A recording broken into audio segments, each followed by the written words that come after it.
Hi everyone, welcome to another episode of Yap Sessions with Ann. If you're new here, my name is Ann, and this podcast is exactly what it sounds like: real experiences, real conversations, and navigating life in your 20s. In today's episode, I'll be joined by my friend Isabelle, and we'll be talking about starting a business and navigating life, the challenges, the good, and things that nobody really talk about. So this is my friend Isabelle, and for those who don't know, we grew up together in Haiti, and now we're here in the States. So it's somebody that I really love, and I wanted her to do this podcast with me because she has a nonprofit and a business that she's doing really well with. So tell us about yourself, what your two businesses are about. I know you have Black Girls Advocate and GlowHaus. So yeah, tell us more. So, Black Girls Advocate is my baby. I started her in college when I was 20 years old with one of my girlies from college who was also in the same program as me, and we shared the same passion for giving back to the community and so forth. So, advocacy, giving back to the community, educating people on things that they don't know about, seeing everything that was going on here politically and how it affected Black and brown people, the African diaspora as a whole, but also everyday American people. But I was also relating everything back to home because, to my core, at that time, I was the country, I'm going to move back home. I'm going to get my degree and just go back, you know? But growing up, my mom always gave back to the community. And that's something that, became a value for me, and that was very important to me, especially coming from a background where you didn't have much but you had more than some people. So it was important to make sure that what you have you share and you provide for those who just don't have any. And since my mom always gave back, she used to make kits for the women's prison when they used to be in Pétionville. And she used to have us all after school with our uniforms up until 12, making food, making kits, cutting the little toothpaste. It went crazy. So that's something that she instilled in me and that I want to keep going with. And GlowHaus, which is my baby. She is amazing. We host wellness events around New Jersey right now, but we also want to focus on other places. Sprinkling some magic around the map.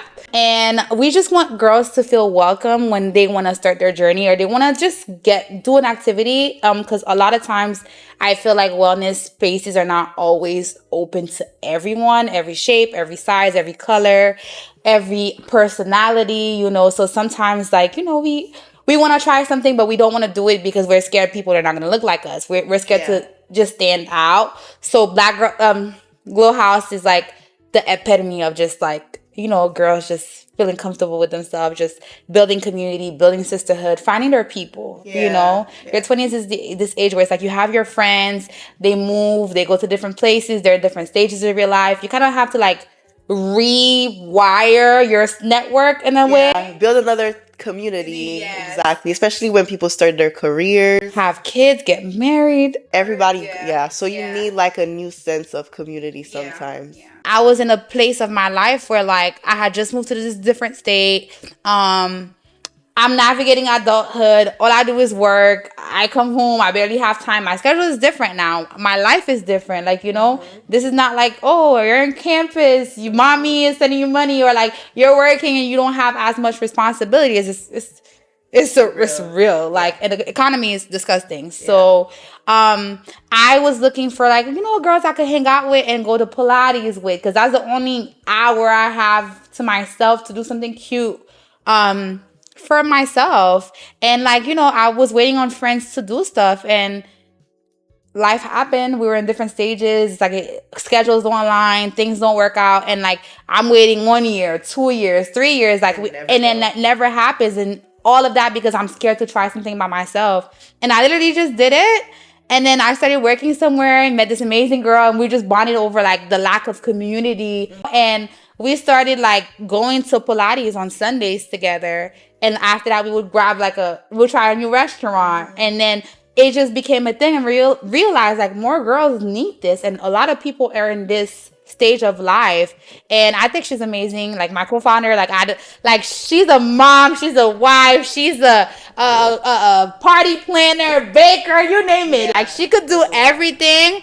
And she's also an amazing friend. So I think like finding your people and not being scared to talk about like things you want to do and just doing it. Like find the right person you want to partner with, do it with yourself if you want to, find what works for you, figure it out, and just like do it. Yeah, and even to add on to that, I think one thing that you're gonna find in my episodes is community matters a lot. It doesn't matter if you are in corporate, it doesn't matter if you are starting your business. You need friends, you need support. And even if it's, again, starting something by yourself, you need people to give you feedback and just, help you navigate, because it's still navigating life. And going back to, businesses, and like when you want to start something and you're scared, and how do you go about it? You also need to understand, depending on what you're trying to do, sometimes your friends are not going to be your target audience. So I think it's hard sometimes because, you do something on social media, you post, and I think that's something that people relate to a lot, where they start a business, they post on social media, and they feel like they're not getting support, quote unquote, from their friends. And, sometimes it comes with, maybe those people are not really your friends, or maybe it's just it's not their interest, and that's okay, so I think that's the biggest thing when you're starting a business. Have purpose, know what you're doing, and you'll be fine. What unexpected challenges did you face starting both? I would say not living in Haiti and having a platform that didn't understand everything that was going on socially in Haiti, because like, why are you raising? Doesn't the government have money for items for these girls? People not understanding socially like what was going on, like economically what was going on in the country as well, and why these girls didn't have access to the things they needed to have access to, and bringing awareness to that. And also do sometimes coming up with the funds. Like I'm a 20-year-old college student with a college audience trying to raise funds, so that was challenging, but also like, pouring into myself, believing myself, and believing that I could do it, and making sure I don't back down or give up when things get rough. That was like something that I had to navigate. With GlowHaus, I can't lie, that was alignment. Like I don't think I've gotten any like barriers. Like it was just like one of these things where I did the work already, so I know what is required. So it's just a matter of like doing what's required. The thing that is hard with it now is that like it's no longer just school, like now I have a job. I have a job after the job, then I have a job after the job, and I still have to take care of myself. Take care of family and showing up in those aspects, and that is hard, and finding balance between both is hard, but I'm doing something I actually love. So it's like, it doesn't feel like work per se. So it's amazing. That's nice. So when I'm in my previous episodes, we talked about imposter syndrome, but more so in the sense of working in corporate when you're not the majority. So do you feel like with starting your business, or even with your nonprofit, you ever had a moment where you felt like, one, you were looked down upon, or you felt like, yes, you know what you're doing, but you didn't get you're kind of like, oh my God, this is a lot, I don't know if I can do this type of moment, although you love it and you have what it takes? Did you ever feel overwhelmed, or like, oh my God, I don't know if I can start a business, I don't know if I can keep this going? I feel like no. I feel like no. I feel like yes, certain times, because I'm creating spaces that are for people to feel safe, I feel like it's very important for me to understand the importance of what I'm doing. So it's important for me to make sure I feel safe as well. And I think that like being that I'm a teacher, like and serving like underserved communities, like I always tell my students, like, you literally belong. Like, you have access to everything. You can be anything you want to be. So I literally, like, me drilling that in their brains was literally drilling that into my brain. So I don't think there's anything that's unreachable for me. I don't think there's anything that's unreachable for anybody. So the imposter syndrome, literally, like, I think while drilling those things in their brains, I drilled it so deep into me, it became, like, a part of me. Like, I don't think it's crazy. That's good. Okay. Period. Yeah.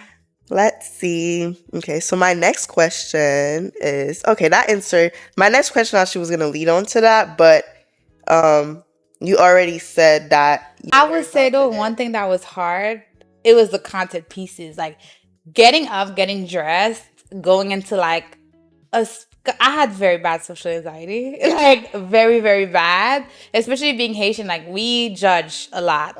We judge a lot. Like, somebody always has something to say about what you're doing.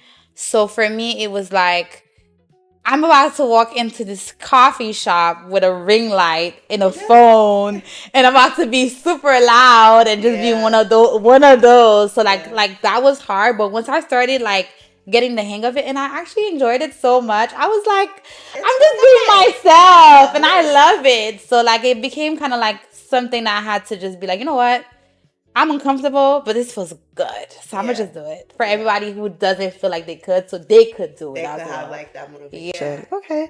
That's funny because yesterday I was having a conversation with my cousin about like how we present ourselves as Black people.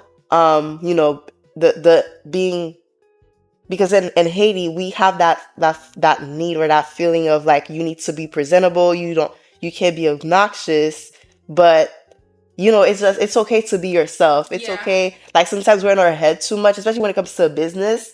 I feel like everybody is going to have something to say. It can be good. You're going to have people going to say bad things.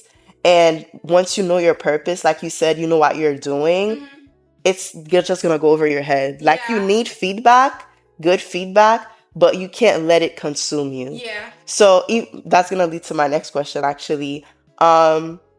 How do you deal with like feedback or people like throwing up negative, what's it called? Negative comments at what you're doing? Are you dealing with that? Is that something you don't have yet? I haven't had that happen yet. I think I'm my biggest critic. Like, I think I'm very like, I want it to be done a certain way. I want it to be done, and I want it to be done. Like, the way, like in French, I was, j'aime vle me faire like comme ça pour paraître, sinon it's not good. Like, the way I want it to be done has to be that way, or it's bad. But also too, like I understand now the concept that everything is a journey. Yeah. Like, you just don't wake up like that and you're perfect. Like, especially like coming here, like I came here so young, and like, that's something I learned so young.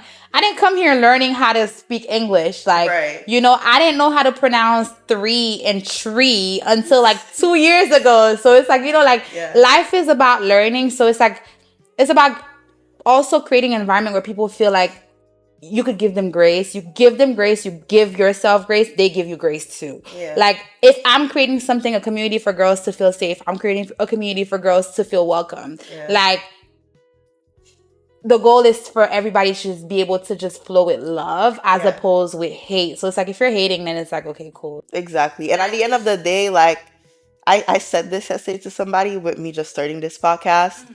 You're going to have I'm so proud of you. You're going to have people watching regardless. Yeah. And having, especially with contents like this, they're going to think there's certain ways you need to do stuff. But like you said, you need to be confident in what your purpose is. And plus, it's like, we're not like, this is not like school. We're living our parents. We're like working. We're adults. Like, so trying to find a way to just do something outside of work that brings us joy or brings us purpose. I feel like that's something that like needs to be like valued more than just like what you could work on. Like, yes, I could work on it. It's going to come with time. But like right now I'm starting, and it takes like time. People are going to talk about you regardless. Just do it. Like, you know, they're going to talk. They're going to talk. If you're worried about what people are going to say, they're always going to have something to say. So whether it's good, whether it's bad, you could take it as constructive criticism and just keep pushing. Or you could just ignore it and just do it for the people you want to do it for. There's always somebody out there that's going to want the things in which you feel like you needed at that time. I remember starting GlowHaus, and Sharice and I were talking, and we were like, oh, like, I don't know who's gonna come. Like, our friends are gonna come. We're new to this area. We're not even from this state. Like, we don't know like that many people. And everybody we thought was going to come and support us didn't come. But that's like what the good thing with what we were doing is we're trying to find a community of girls who would need that and who want that community and who want to feel safe and who wants to do cutesy little stuff. So, like our people came to us, and that's like something that I really love. Like it's like, and it's for girls who actually like, need that or want that. And it's like, like a full circle moment. What does success looks to you? So for me, I feel like success looks like consistency, constantly showing up, but also giving yourself grace throughout life, because it's like, it's a journey. It's never going to be like a straight line. Like sometimes, it's bumpy, but like just trying to always just be consistent with the things in which you want, and never, ever, ever taking your eyes off that price, baby. There will be things where things are going to happen and you're going to forget. Don't forget what you're here for, what your purpose is, the things you want to accomplish. Be consistent and make sure you have discipline. Yeah. I think that's what it looks like. Just peace and finding joy and consistency. And just to add on to that, consistency is very important when you start a business, because you're going to wake up during certain days and you're probably going to feel like you don't want to do this just because you have other things going on. You have a full-time job, you have life, you have your family, and it's although you love doing it, it can feel like, okay, like I'm not feeling like myself today. But, you just have to push and go through. Like, you need to know, obviously, when to relax, to stop and have a moment. But you cannot completely just stray away from, that. What happened? My face, because she doesn't know how to stop. She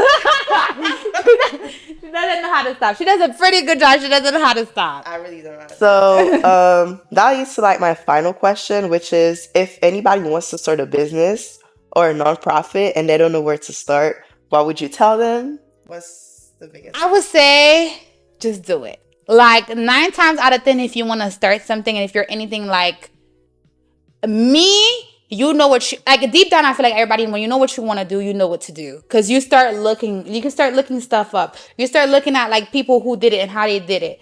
Just take the chance, even if it's just like texting somebody in your group chat saying, you know what, girls, I want to donate diapers to a women's shelter or a women's family. Just find the organization, find somebody, text the group chat, everybody put $20 and do it. It could start like that. So where can people find you? How can people support you and, your 2 businesses? So I have not been very active on Black Girls Advocate, but I still do the Period Project every year. Like she said, life happens. You steer away from stuff. Period Project, that will never, ever, ever, ever, ever, ever, ever not happen. You could find me on Black Girls Advocate on Instagram. I still have the same cash app. The Period Project is coming up. I'm going to try and do a quick fundraiser before that date, which is literally Saturday. So we'll see how that works. Yeah. And then the GlowHaus. You could find me on the GlowHaus __ on Instagram and on the GlowHaus on TikTok. Yeah. And what is your my actual Instagram is this girl Belle. This girl Belle. And that's it for today's episode with Yap Sessions with Ann. I hope you enjoyed. You found some relatable experiences. If you know somebody starting a business, send that to them. If you want to start a business, time is now. Don't wait, just do it. You will be fine. You just got to be confident. Your ideas matter. And I'll see you in the next Yap session.